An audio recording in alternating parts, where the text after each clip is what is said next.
Now Playing. You just started a new movie retrospective series that's going to span, 15 months leading up to the Avengers. And we are doing all of the Marvel Universe movies. And where did we start? But where it started, Howard the Duck. All right. The very first Marvel comic hero on the big screen was Howard the Duck. Well, for that review, I read the novelization of Howard the Duck, which I owned as a kid. And I wanted to share with listeners a thought on this long out-of-print collectible book that I read for the 5th time. I want to state going in a number of biases here. First, despite its highly derided reputation, I was a big fan of Howard the Duck when it came out in the 80s. I pre-ordered Howard the Duck on DVD, and if you want to know my thoughts on Howard the Duck the movie, if it has held up over the past 25 years, head over to nowplayingpodcast.com, where Stuart, Jacob, and I have done a very thorough review of that film. But as a fan of Howard the Duck, I did purchase the Howard the Duck novelization back in 1986. Twice, actually, as I bought a copy on a teenage trip to the mall, but lost it while shopping at other stores and had to buy a second copy. As this book is obviously long out of print, I hit Amazon.com and got a used copy in great condition for the princely sum of $1. But I think this novel exists now only as a collectible. I doubt if anyone's going to hear a review of the novel of Howard the Duck and go, "Ooh, I should order that now," or, "Oh, I was gonna order that, but now I won't." This novel is a collectible for Howard the Duck fans primarily, and I'm willing to bet few that order this book online will actually go through the trouble of reading it. But I did go through that trouble, and I thought I would share my thoughts with other Marvel collectors. Howard the Duck is a novel by Ellis Weiner, who I was unfamiliar with, but Wikipedia refers to him as an author and humorist with a fairly sizable resume, having had articles in The New Yorker, The New York Times Magazine, Spy Magazine, and he was an editor for National Lampoon. He also has had a number of books published, such as Yiddish with Dick and Jane, and a book chronicling the making of The Great Muppet Caper. Through my research, I learned one interesting fact. Weiner's first novel was National Lampoon's Dune, that's D-O-O-N, a parody of Frank Herbert's Dune, D-U-N-E. Now this shocked me, for while reading the novelization of Howard the Duck, which was Weiner's second novel, I felt sure it was written by a first-time novelist who would probably never go on to write anything again. Now, I do understand that being the author of Howard the Duck must be an unenviable position. Sure, when offered the job, you may jump at the chance to attach your name to the latest George Lucas blockbuster, and having had the opportunity to speak in person to the authors who novelized the first 3 Star Wars films, I'm willing to bet that Weiner took the job without ever having seen a script. That said, I cannot imagine what Weiner thought when he got the script and read it, or how he envisioned the final film would turn out.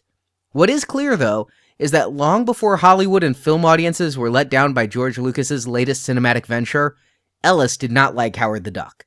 And yet, despite not liking the material, Weiner had to write a novel based on it. Still, I have to give Weiner credit because it seems to me that he tried, at least in the beginning. Sticking to his humorist roots, it seems that Weiner tried to write a satire in the spirit of Hitchhiker's Guide to the Galaxy. It's a tone that actually persists throughout the novel, but rarely as strongly as it is in the first chapters, where the book has not one but 2 narrators. One, the omniscient, godlike type of narrator speaking in grand terms, and then another more down-to-earth narrator.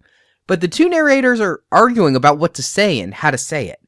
If you can't envision what such a chapter would look like, here's a reading of the first few pages from Weiner's novel, and joining me as the voice of the grandiose narrator is Brock. The universe. A boiling chaos of matter and energy, where billions and billions... Hold it. Boiling chaos? Billions and billions? The bill of fare announces Howard the Duck and you're playing Carl Sagan? Who let you on this page? Who is this? Who are you? I am the voice of the greater cosmological context. You mean God? Well, not to be immodest, but I am the voice that speaks on behalf of the infinite. The voice that says, for the ages, that which cannot be said. Uh-huh, and you? It is I whose pear-shaped tones encompass galaxies. I who invoke the extremities of cosmic boundlessness. Omniscient I it is, who ushers puny stupid you into the awesome domain of eternity. Be nice. Listen and learn of the destiny of worlds. Hear and grasp the ultimate acts of creation and destruction. Attend and admire the voice that launched 1,000 identical documentaries about Orville and Wilbur, Goddard and von Braun, Sputnik and Schmutnik, and the miracle of flight. Are you the guy who says things like, ever since he first gazed in wonder towards the heavens? Man has yearned to fly. Yes, I it is who says stuff as like that. I thought you sounded familiar. I am more than familiar. I am ubiquitous. Innumerable are the second-rate science fiction stories told in voices aping mine. Uncountable the SF movies introed or outroed by facsimiles of me. No astronomy show on television gets aired without I say so. Which brings us at last to Howard the Duck. I am that voice of voices, of which Rod Serling's. You unlock this door with the key of imagination. And William Shatner's Space, the final frontier. And that guy on the outer limits. There is nothing wrong with your television set. Are but feeble imitations. All right, I'm convinced you're God. You flatter me, but very well, let it be so. I am God. Fine, but I'm the narrator, so shut up and let's get started. Howard, a duck on a world of ducks, got home one afternoon beat. The universe. A boiling chaos of matter and energy, where billions and billions of stars rage in ceaseless, silent fury. Within this throbbing electromagnetic pandemonium, along that real but non-existent border between nothingness and somethingness, time itself is unleashed. Relentless, mysterious. He threw his briefcase on the couch and trooped off into the kitchen for a beer. The place was a disaster. Unwashed dishes in the sink, yesterday's leftover Le Canard gourmet frozen vegetable medley in a light cream sauce still in the pot, a half-empty bag of Mallard Mars on the table. Howard, from Duckling Hood, hectored by his mother-to-be neat, had been a slob ever since leaving the nest. He barely noticed the mess. Yes. Unstoppable time flowing through this half-empty bag of I'll start again. The universe. Throughout the staggering infinitude of space-time, where countless galaxies careen at unimaginable velocities through an airless, frigid void, matter combines with energy to form life. The miracle of life. Amoebas, beagles, everything. And from life itself, the multiple... Howard was not only tired, he was irritable, and assailed by that almost nauseating sense of futility and waste that, sooner or later, descends on almost everyone the moment they perceive, if only for a second, how pointless and dumb their jobs really are. With that passage, I have to say it's ambitious of Weiner to try such a tact with Howard the Duck. I never found it funny, but I did respect that he was trying something different.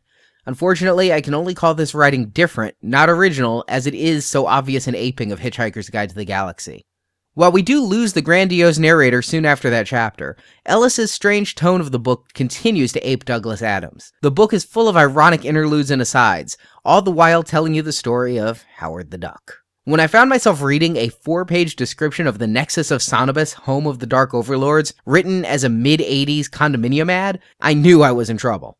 Likewise, another long interlude where Tim Robbins' character of Phil Blumbert discusses why he wears what he wears thin.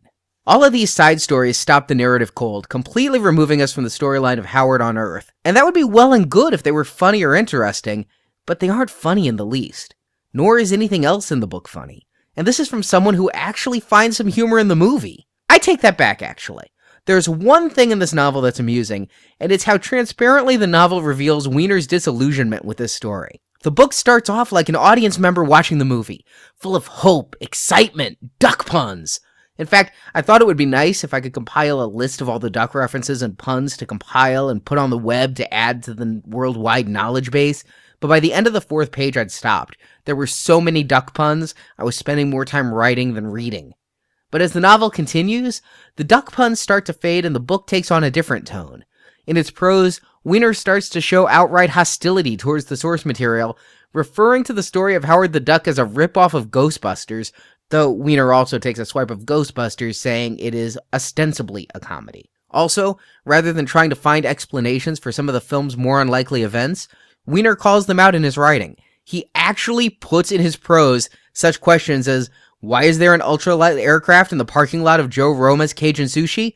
It seems rather improbable, doesn't it? But there it is. Or, why is there a smog inspection out on the highway instead of in town at a gas station? Who knows? It's just there. I can just envision Weiner writing, trying to make lemonade out of this script, and deciding to just plow through, not even showing any affection for the source material. He hates this movie as much as any 1986 movie critic, and he's going to make sure you know it through his writing. But to keep himself interested, Weiner also transforms his novel into a satire of 1980s America. Yuppies, corporate culture, the fashion, the music, none of it escapes his withering gaze, and he saves his most biting remarks for President Reagan, never mentioned by name, but referred to as a doddering old commander-in-chief whose nonsensical stories and affable attitude belie a dangerous weapons-monger who will spend billions on war weapons, such as the neutron disintegrator, all in the name of national security. Truthfully, looking at it with 25 years of distance, Weiner's summation of the mid-80s America is spot on, and I did enjoy some of those passages as someone who grew up in the 80s. But a highly liberal deconstruction of 80s life isn't what I want in a novelization of Howard the Duck. Then again, what do I want in a novelization of Howard the Duck? Certainly, Weiner didn't want any novelization of Howard the Duck, but he'd been contracted and presumably paid to write it, so here we are. At the end of the novel, though, Weiner finally reveals his hand. All of these interludes, the extended sequences, the aping of Hitchhiker's Guide to the Galaxy, at first I thought he was just putting these segments in because he thought they were funny. But having finished the novel, I now think they were added for another reason.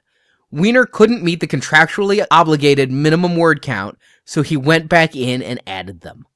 For proof of this, you need look no further than the last few pages of the novel. After the Dark Overlord has been defeated, Weiner writes a scene not seen in the film where the police chief comes in to survey the damage and talk to Beverly, Phil, and Howard. The police chief is in shock from what he sees there, and while trying to take it all in, he sends his deputy out for coffee. We then get a 3-page section of dialogue where the deputy takes the breakfast order of the characters there. This just continues on as they debate donut types and which newspaper is the best for the deputy to bring them back to read. And I read this, and it just goes on, and I realized it wasn't there to be funny. It wasn't there to be a parody. It was there because Weiner had contracted for a certain number of words, and he couldn't fill them, so he just let flow the stream of consciousness as he tried to decide what to have for breakfast. Truthfully, as I finished this book, I was dumbfounded that this is a professionally published novel, that an editor at Berkeley Books presumably got Weiner's manuscript, theoretically read it, and then agreed to send it to print? That's flabbergasting. Truthfully, I can state this is the worst book I've ever read that is professionally published. It has such contempt for its source material, for its readership, and for its own existence that it almost burns my fingers to touch.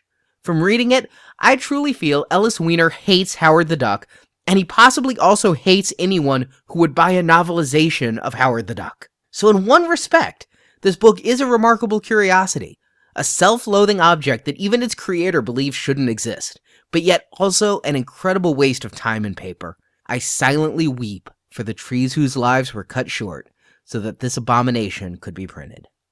Truthfully, a book I cannot recommend anyone read, but yet that I'm kinda glad I did, for no matter what I read in the future, I'll always be able to say, well, it wasn't as bad as Ellis Weiner's novelization of Howard the Duck. So that's my thoughts. If you want to buy that book, you can use the affiliate link to Amazon and get it for around $1 like I did. And you're spending too much.